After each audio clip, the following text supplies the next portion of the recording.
retail broadly has changed more in the past 5 years than what it has done in the past 50. And we as retailers, as service providers, broadly talk about what's next in the industry, where do you need to invest, and more importantly, why? But brutally, the consumer themselves are not interested in any of that. We talk of unified commerce, we talk of omni-channel, we talk of digital experiences. What they actually want is to understand how they can get the product they want in the manner that they want it, in a timely fashion that is best for them.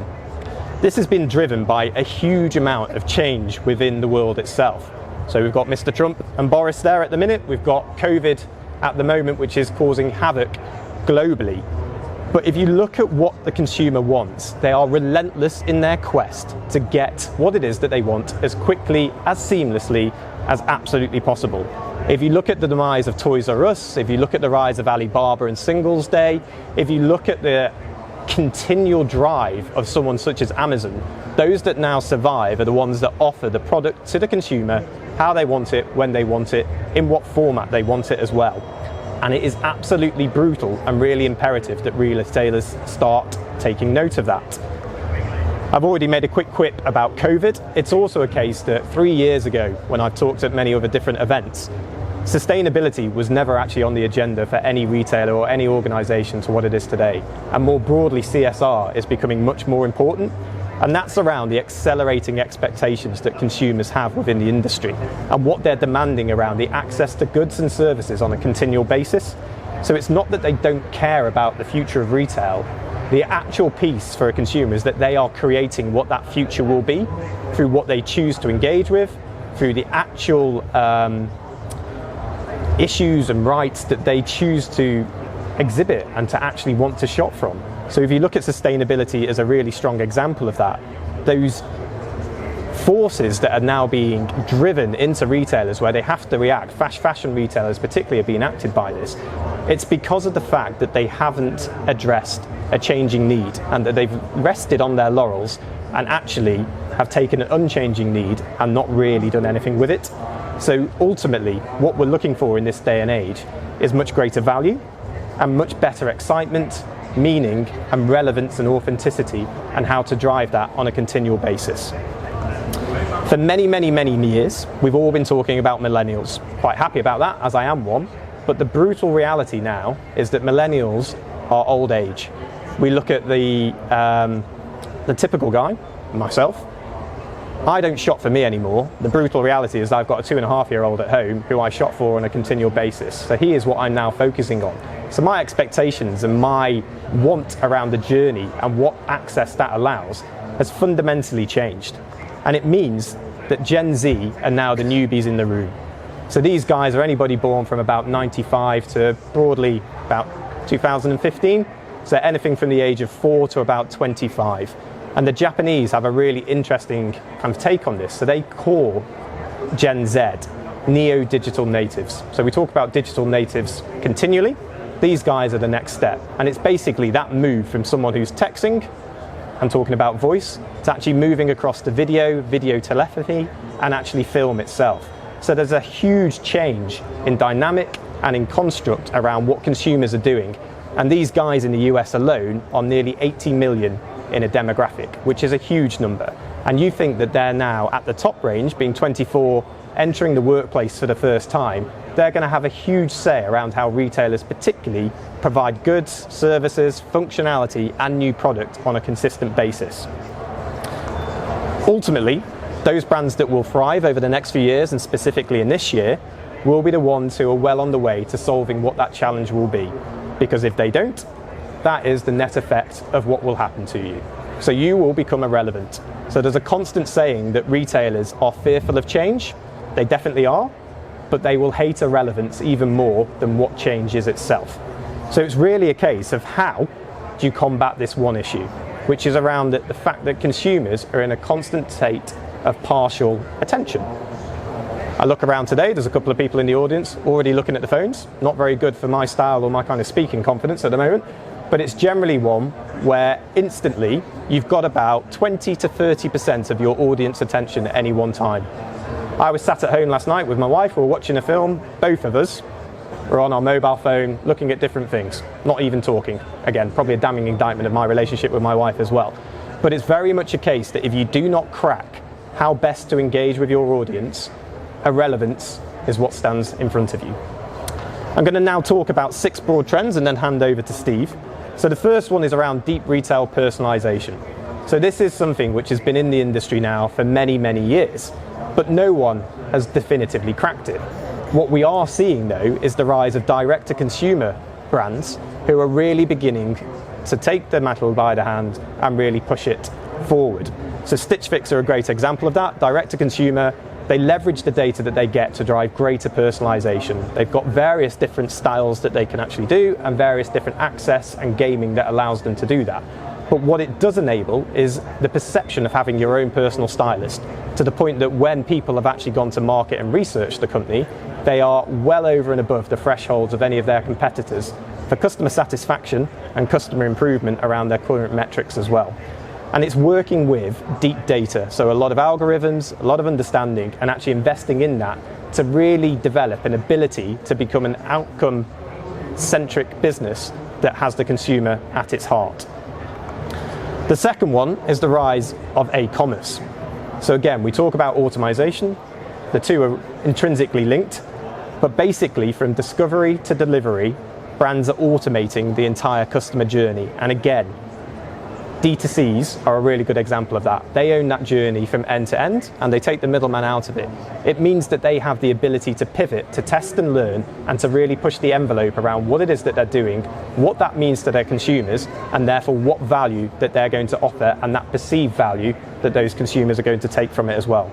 We've got the example up on the board of Bodega. So that is a very simple concept. It's essentially an automated, I've lost the word, what it is now.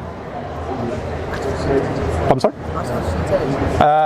No, I've forgotten the word, but it's an automated vending machine. There we go.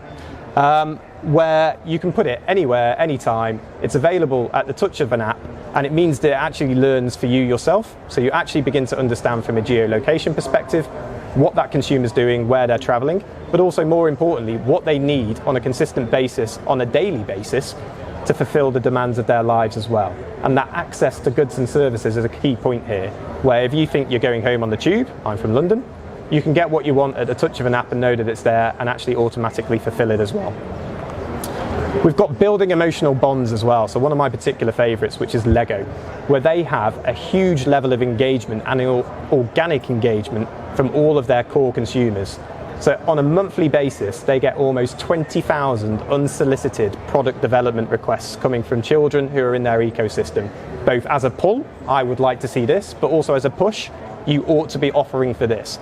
And that is totally organic, and it's built around that emotional connection and that trust that they have in Lego as a brand.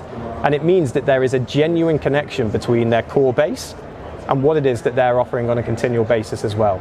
You look at Lego Life, it's a safe environment for children to learn digital skills without the need for trolling, all the fears that any parent may have as well. And it's centered in that Lego universe. This is a brand that I would really encourage anybody to look at if you really want to get a strong emotional connection to your consumer. We've got neighborhood retailers as well. So there's a great example over in the US at the minute, which is just about to probably go into scale mode, which is called neighborhood goods. It's all around that kind of curated feel for a department store. So department stores here in the UK are really struggling. They've taken a little bit of a different model and actually start to partner with brands and then specifically play and learn around what works and what doesn't, and actually curate the range and the space on an almost monthly basis. And that's a really key difference for that company. It means, one, they offer what the consumers want. It means that they can give real-time feedback to their suppliers on a consistent basis and actually get what's right there. But more importantly, it means that they're actually selling the product that they know that shifts. And that is a key thing. You've got that virtuous cycle of pleasing your suppliers, delighting your customers, whilst remaining profitable as well. Other good examples are Warby Parker and Rafa in the UK. We've got a broad trend around inclusivity for good business. So this is actually a photo for a brand in New York called the Fluid Project. It's the world's, or was the world's, first non-binary store. So completely fluid. There is no distinction between him, her, he, she. And that again was truly unique, and it's actually tapping into a movement which is gaining traction. it's a case as well that you need to start looking more broadly around that. So MGM have actually started creating playlists that are curated to specific individuals who identify for a gender or a certain sexuality as well. For many, many years, this has been an area that has been quite marginal, quite controversial. It's now becoming much more mainstream. And again, when you think around millennials, but specifically Gen Z, this is something which is at top of mind and at the forefront of what they're looking for with brands. Those who can be truly authentic to what it is that they're offering and have the confidence and the competence to deliver against it. And then the final trend, again, is one that's been around for many years, is that convenience conundrum. This is my all-time favourite vehicle. Big chocolate fan. Unfortunately, it was stolen a couple of months ago and burnt down in an estate in Herefordshire. It was very distressing for me when I read that story. But again, convenience takes all manner of different styles and different formats. Hotel Chocolat decided that a mobile vehicle was the best way to do it. Raise brand awareness, raise brand equity, get a little bit of a bounce around the sales as well. But ultimately here, context is everything. So what I have, or what I perceive to be convenient for me, is very, very different from what you as an audience may need to have it as well. So it's a sense that that relevancy is still gaining traction and is actually still climbing. Day on day, month on month, I have a greater demand around what is more convenient for me, and you do as well. And those brands that will survive and thrive going into the next decade are the ones who will crack those. So I'm now going to hand over to Steve, who's going to talk around 2 examples of where he's done similar.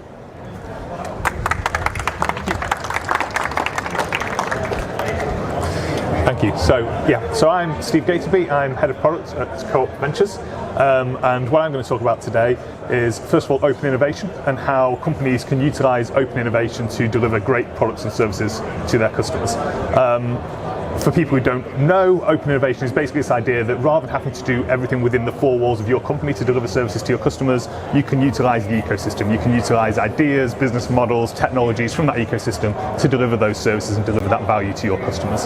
It's something I'm a big advocate for. I created Rise in Barclays back in 2014, which is their open innovation platform, and which has been used to generate hundreds of proof of concepts, 13 new products to market, and to deliver some great value both for their customers and for the bank. And so what I'm going to do is I'm going to talk about why I think open innovation is important, a couple of examples there, and then how we're using it now in Co-op Ventures to deliver new businesses, including the first new co-op business in 13 years, which is Co-op Health. Just as I get started, as any good innovator, I've basically stolen most of my ideas from other people. So one thing I'd recommend to everyone, if you're interested in the stuff I'm talking about today, these books, highly recommend, and any of the work by the late Clay Christensen, so definitely worth taking a look at. Okay, so first slide, it's an innovation presentation, so it has to mention either, so David's already covered the fact that Toys R Us got disrupted. I could have gone with Kodak and the digital camera, gone with the Blockbuster example instead. For people who aren't aware of this, back in 2008, Blockbuster basically had the chance to buy Netflix, decided, nah, that's not worthwhile. We know what we're doing.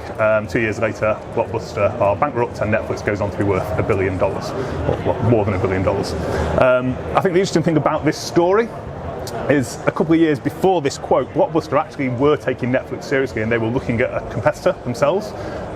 In doing that, what they thought they found out was that the biggest challenge Netflix provided to them was that it didn't charge any late fees and you could keep the films for much longer periods, because at that point Netflix were a postal service. They used to post DVDs to you and you could just receive them through the post. So the learning they took from that was actually all our customers want is no late fees and the ability to keep their films longer. So they just changed their in-store experience to account for that. And so why I like this example is it's a great example not of the fact that they got disrupted and they didn't see that coming, but the lens that they viewed that potential disruption through was skewed by their existing business. Okay? And it's one of these big things where open innovation can help. It's very easy for anybody to start seeing things through a very fixed pattern, through a very fixed lens. I'm going to use a very non-scientific but quite fun example just to prove it to everyone. What do people see here? You've probably seen these pictures before. Anybody see anything? Well, I'm not going to leave it on for long because we've got time, but there's a dog right there at the front. So if I flip back to it now, everyone see the dog? And it starts to become hard not to see the dog because you start getting these patterns in your head and you start seeing these things and now you can't see it. One more example. Anybody see anything in that one? Maybe saw a frog? Okay. And now if you flip back again, it becomes hard not to see the frog now. Yeah, you can't help but see it. Okay.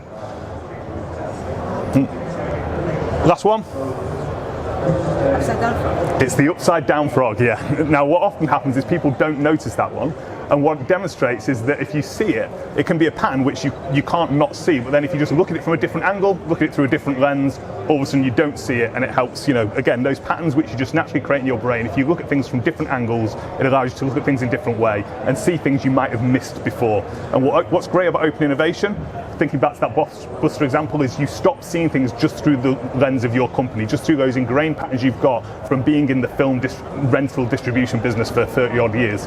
And in having that open innovation approach, you're able to open your mind up to those new possibilities and potentially not miss out on those disruptive innovations. Another thing I really like about open innovation is that it also looks at your value chain in a new way. Value chains are constantly being disrupted. You start by owning the value in a value chain, and that's where you get a competitive advantage, and gradually as they become more distributed, you lose that value. You can see this throughout history. If you look at the old mills around this area, the way you got a competitive advantage in there is you owned the power. You owned the ability to power these machines rather than manual spinning machines, and you did that by building big mills by rivers and using water. Over time, it became more efficient to use steam, and so then you used to buy these big steam engines to power it. Same time as that happened, electricity was coming in, and you could actually get electric motors, but it wasn't as efficient as steam, so still you had a competitive advantage if you owned that central generator of power. However, electricity is more easily distributed. And so what happened was, as that ability to basically create it somewhere else and then distribute it became available, all of a sudden that became way more efficient than owning your own power source. And all of a sudden everyone, not just the big mills, but everyone even in their homes had access to that power source, and it was no longer a competitive advantage. And if you recognise that and evolved with that, you were able to survive. If you didn't, then a lot of mills went out of business. You can see the same example across the computer industry as it moved from big computers down to small personal computers. You could argue that it's happening now with cloud computing. People used to own data centers, that was a competitive advantage. Now you can spin things up in the cloud much easier. And if you're not aware of that, it can really disrupt your industry. I think a great example for me of a company that looked like it might struggle and then rebounded from it is Microsoft. Microsoft used to own that value chain in that they owned the code, they owned the operating system, the databases, everything that you might want to create something in. Microsoft owned and protected that value chain, so you always used to create something using a Microsoft was always in there somewhere in the things that you created. Gradually that started to get disrupted as APIs and as the ability to open things up meant that you could start distributing how you create software and create technology. And what Microsoft did was they spotted that early enough that they pivoted, and now the company which 10 years ago was demonizing Linux has just bought GitHub because they've embraced the open source approach so much, because they've seen that where they can add value is in being the company that pulls that together through their Azure and their cloud offerings. And so I think what open innovation does is it gives you that ability to suddenly realize there's a huge ecosystem out there of companies, and if you can find your strength of your brand and of your offering in connecting those, you can offer much greater value to your customers. In Europe alone, there's thousands of startups, including over 50 unicorns. And those 50 unicorns have got over 20.5 billion euros in investment in 2018 alone. And for every pain point that your customers are facing, there's probably at least 5 startups trying to disrupt it at the moment. And so where you can get value isn't in trying to own that whole value chain end to end, it's in working with these startups, working with these other companies and understanding how you can capture the value that they provide to deliver services to your customers. You're not going to be able to out-innovate that scale of ecosystem, no matter how much money you've got and how many people you've got. Okay, so how do we take those learnings into Co-op Health? So Co-op Ventures, it's an entity that was set up to embrace open innovation and how we deliver new services. We delivered a brand new business earlier on this year, last year to our customers, which was Co-op Health, which was right now, it's the ability to be able to get medicines if you've got repeat prescriptions online and get them delivered to your door, but we are looking at the broader health space. And the reason we looked at this market is it's underserved at the moment. Only 1% of repeat prescriptions are served digitally with delivery, whereas it's 70% for DVDs, books, things like that. So it felt like that was underserved. And also there's a lot of wastage in this environment. From ordering of prescriptions, over £300 million is wasted by the NHS from prescriptions which are ordered, which aren't needed, which get thrown away, and that is just waste which is created. So we thought this is an area where we could provide a difference. But rather than going in and again just creating the whole thing end to end, we looked at what was in that ecosystem. If you look at most online pharmacies, when we moved into this market, what happens if you order on your app, you order whatever repeat prescriptions you need, and they will have a huge contact centre or something like that behind them, who then phone up your GPs, order for it on your behalf, get the prescription, and then they're able to fulfil it. We thought this was inefficient. Again, it's not part of the value chain that would add value. So what we did was we looked at partners that exist in that space. So these guys, they provide the electronic prescription services and they provide the electronic systems in your GPs. And by hooking into these, we can connect you directly to your GP system so that you can see all the medication that you currently have on a repeat prescription and you can order directly from your GP. We take out that pharmacy ordering bit, which is inefficient, leads to some of that wastage with the NHS, and we put the user in control by embracing what's in the ecosystem, not trying to build it ourselves. Then when it comes to distribution of these things, again, we could have built our whole distribution network. We could have had people on delivery type scooters delivering these things and tried to own that part of the value chain, but you've already got a great service from the post office. Plus we know customers want a range of options. They might not want us to deliver their medication to them. They might still want to go to their local pharmacy. It doesn't mean that they don't want to order digitally. So we have connected people so that they can not only order from us, but also order so that they can go into their local pharmacy to collect their medication. And we've partnered with a locker company so that we can also trial these lockers so that people can go and pick them up in a location that's convenient to them. And then finally, we've partnered with the NHS. In order to access all of these great services, which I've just talked about, in order to get directly linked into your medical records, we don't just ask you to say, yeah, I'm Steve. Oh, brilliant. Okay, there you go. We need you to evidence it in some way, and that was quite a convoluted process. We used to have to go into your GPs to get evidence that you were you. The NHS has recently rolled out their own service called NHS Login, and we were one of the first companies to then use that as an online ID&V process to prove you're you and instantly get hooked into all of your medical information. And we're currently the second biggest driver of traffic to the NHS Login service, other than the NHS app. So again, a whole service to our customers, allowing people to more efficiently and more effectively get the medication that they need, reduce wastage, and all built using an ecosystem of companies that are in that space rather than trying to create that whole thing end to end. And where we offer value is just in providing that really fantastic central pharmacy service and then using all of this around that to provide the service to our customers. I think I'm pretty much out of time. So luckily, I'm at the point where I say thanks and then ask for questions.